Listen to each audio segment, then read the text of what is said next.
have never lived through a major natural disaster. Growing up in the Shenandoah Valley here, we are fairly well protected from major tornadoes or hurricanes.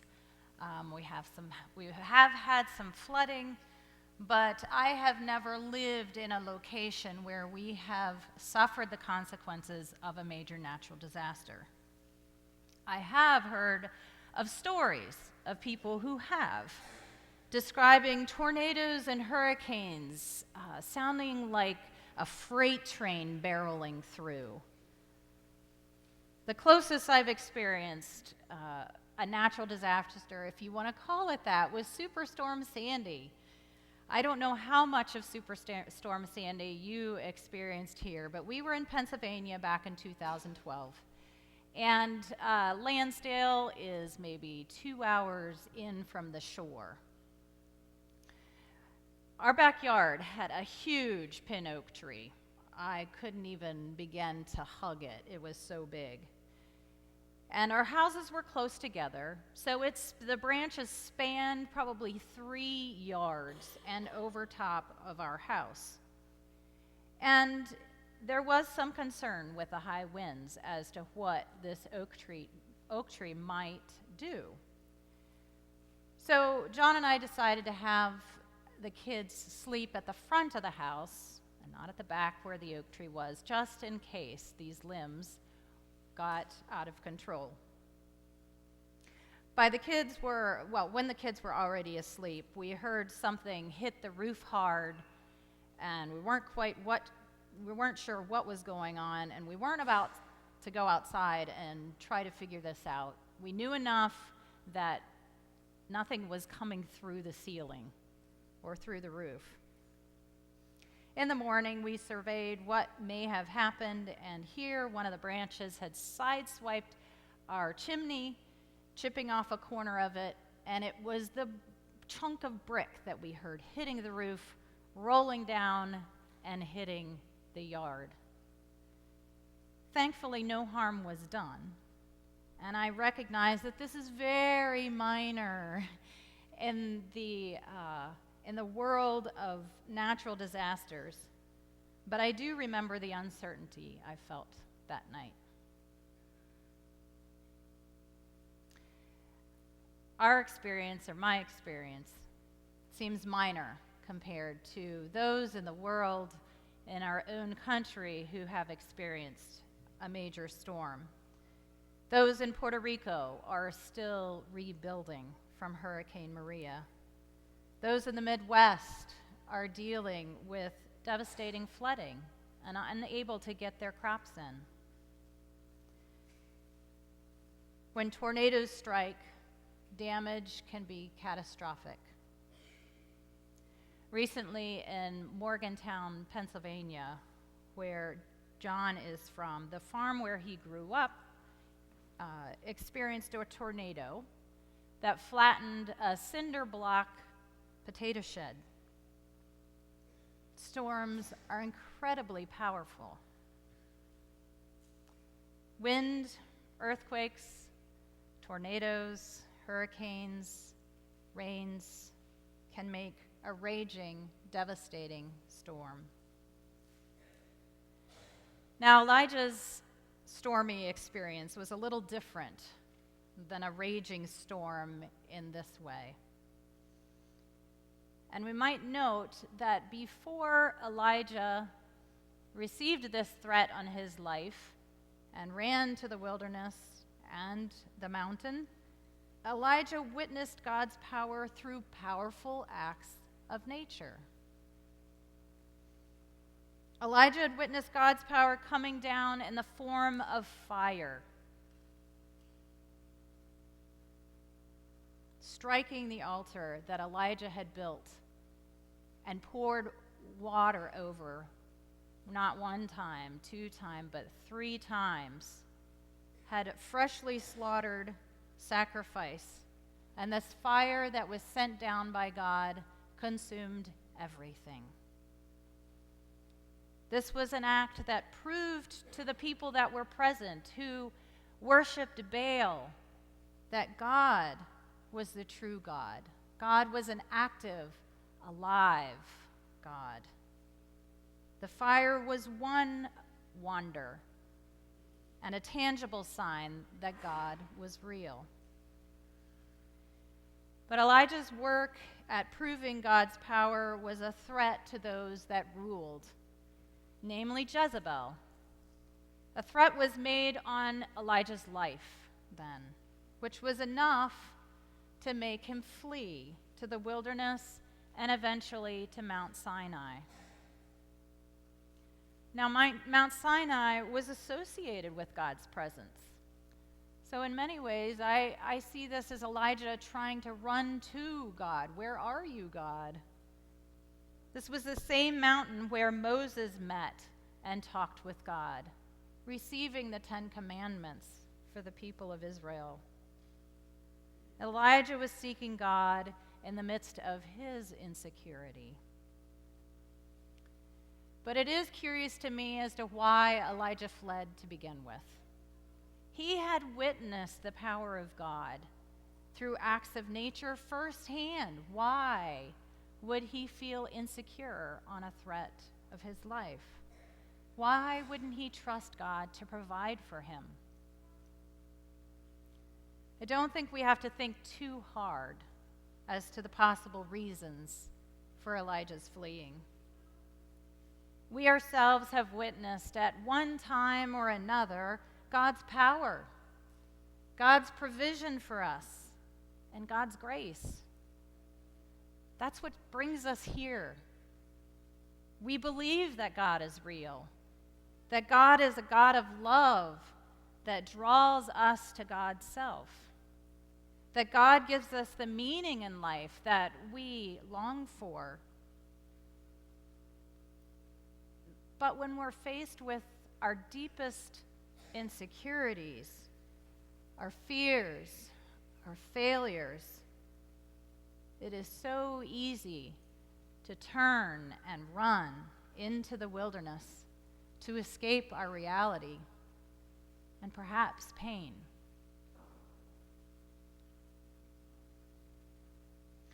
The threat on Elijah's life seemed to turn him to come face to face with his insecurities that completely overwhelmed him. And as a result, he ran, wanting to die, but not by Jezebel's sword, but by starvation.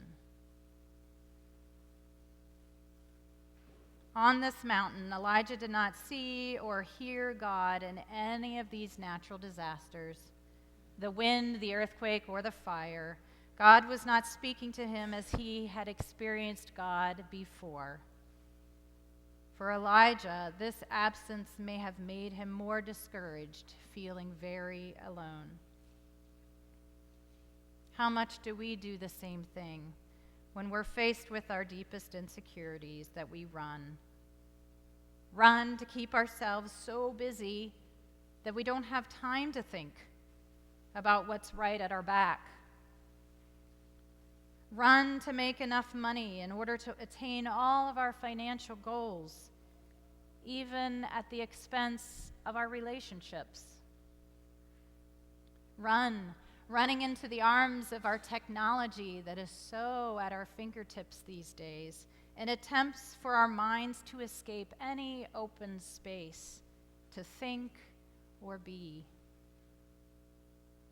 Now, don't get me wrong. Busyness, money, and technology are not bad in and of themselves.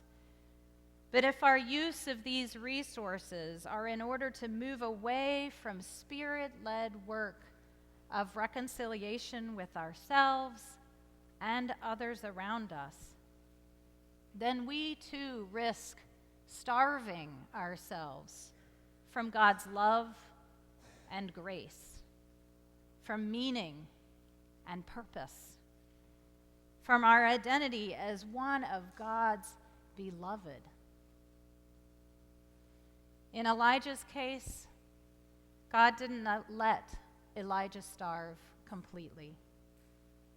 Instead, God sent a messenger to feed him just enough to keep him going. It wasn't until Elijah experienced the absence of God in the natural disasters from the mountaintop that Elijah finally heard God, this time in sheer silence.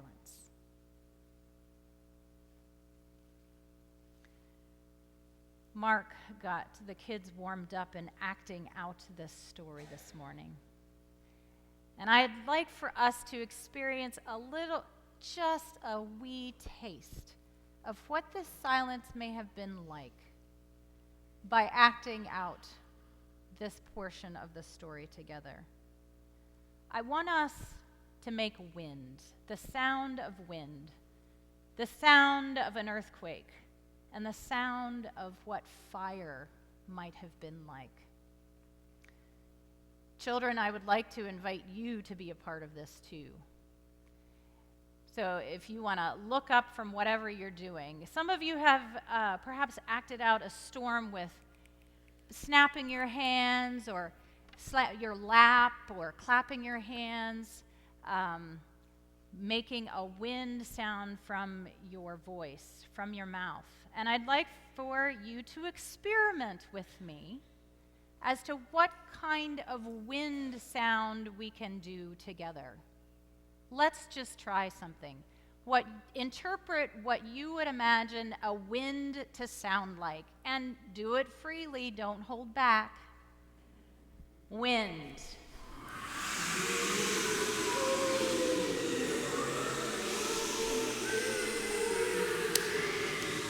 Okay. Now an earthquake.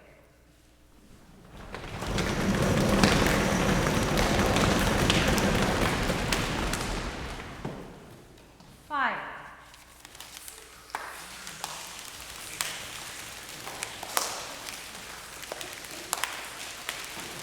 Okay. Great. Let's do it 10 times more. Not repeatedly 10 times more, but in volume. Do you think you can do it louder? Let's try. So I'm going to go like this, and it's going to invite the sound, and then I'm going to pull my hands back in, and you can slowly bring the volume down. Okay? And then we'll enter into the next sound. So, wind.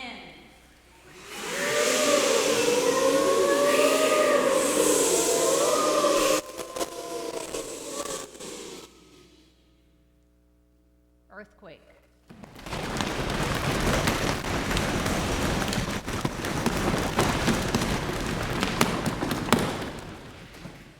Fire.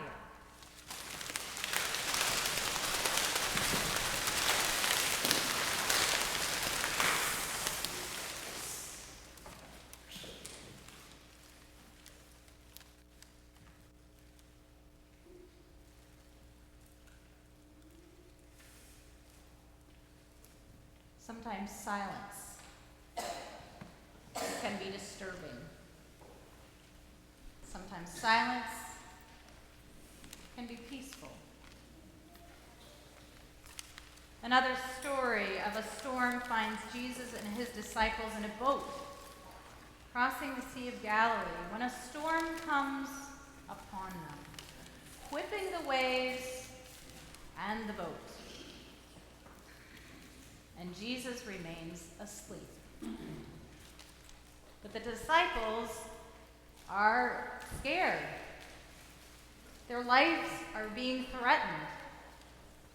And they felt like there was nothing that they could do to control the boat in this raging storm. So they woke Jesus. And Jesus calmed that storm.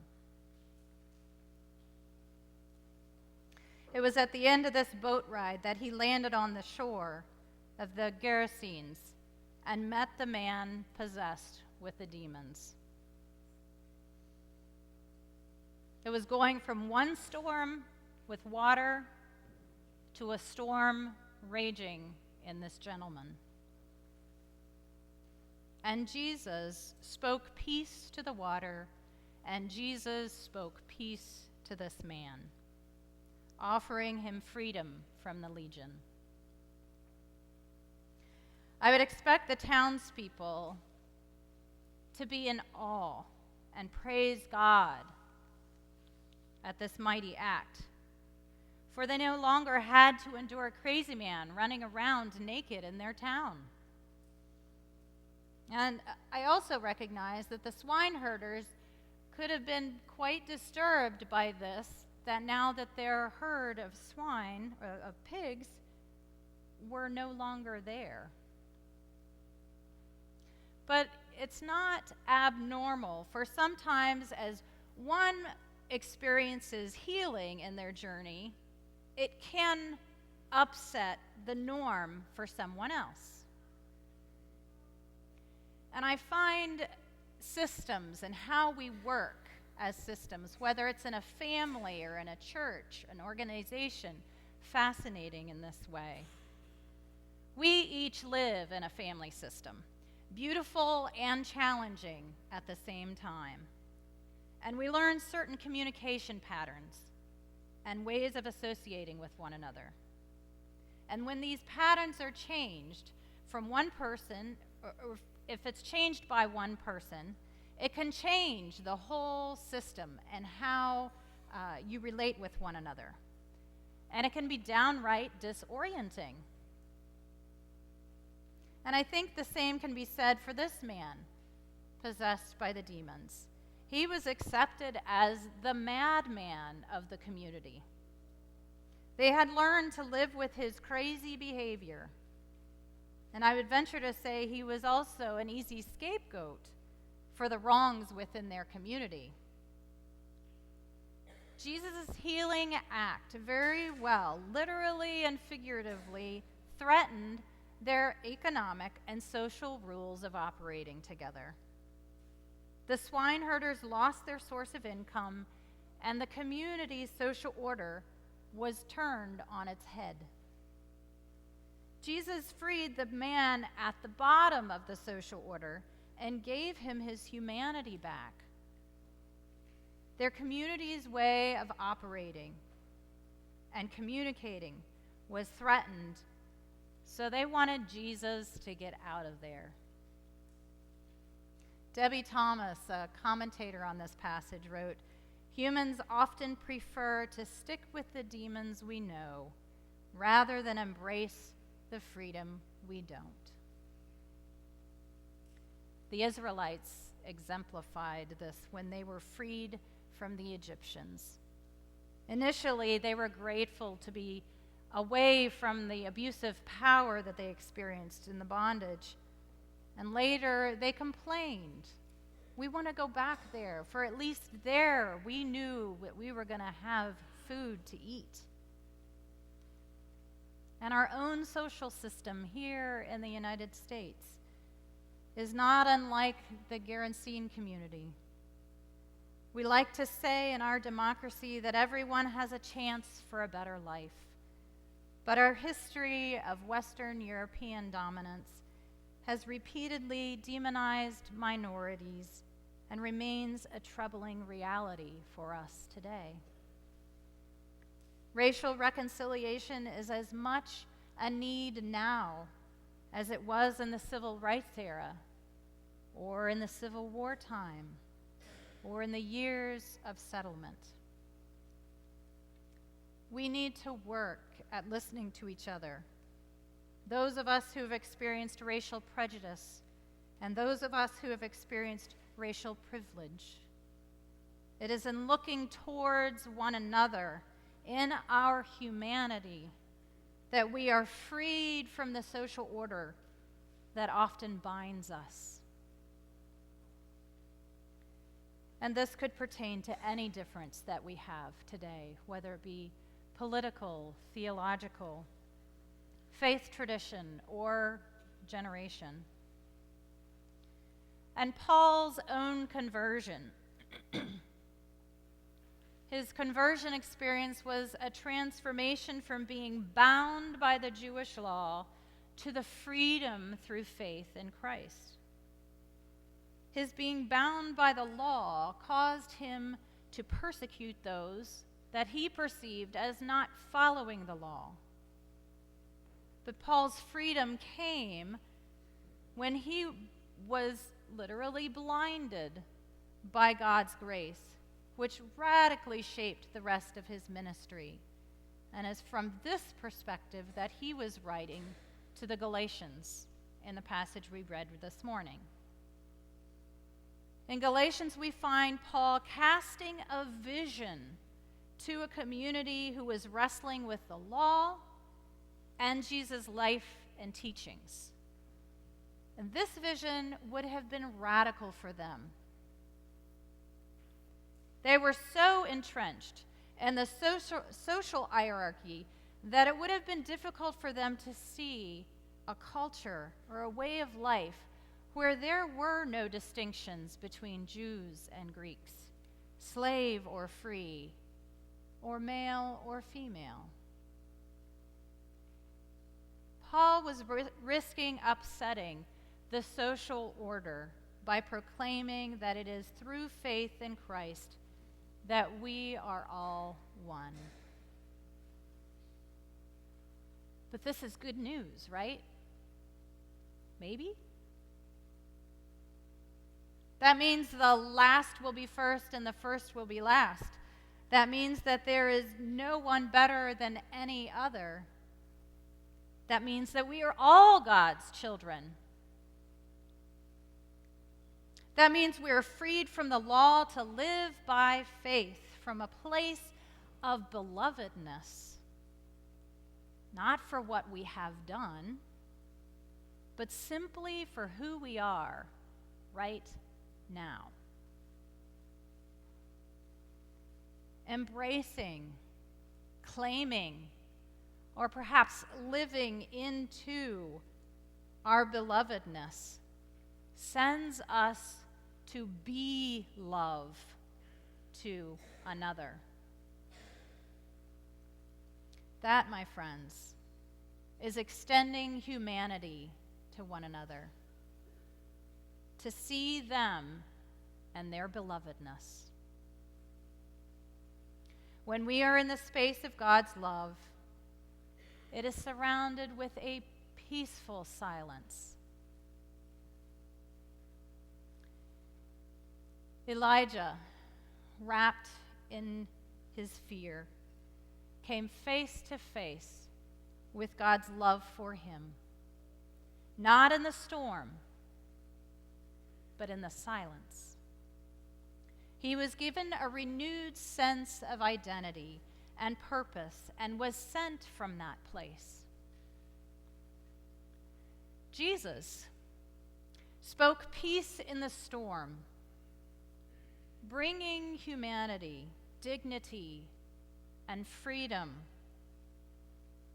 in the silence for both the raging water and the healed man. Paul's exhortation to the Galatians freed them from the bounds of the law and into God's grace through faith. This means that where there were social stigmas before, there were no longer. God is with us in the same way today. When the storms of life are raging, God stands by us. When the silence is deafening, God is present with us. When the silence speaks the peace we long to hear, we are present with God. Do not be afraid. God calls us each by name. We are all God's beloved. Amen.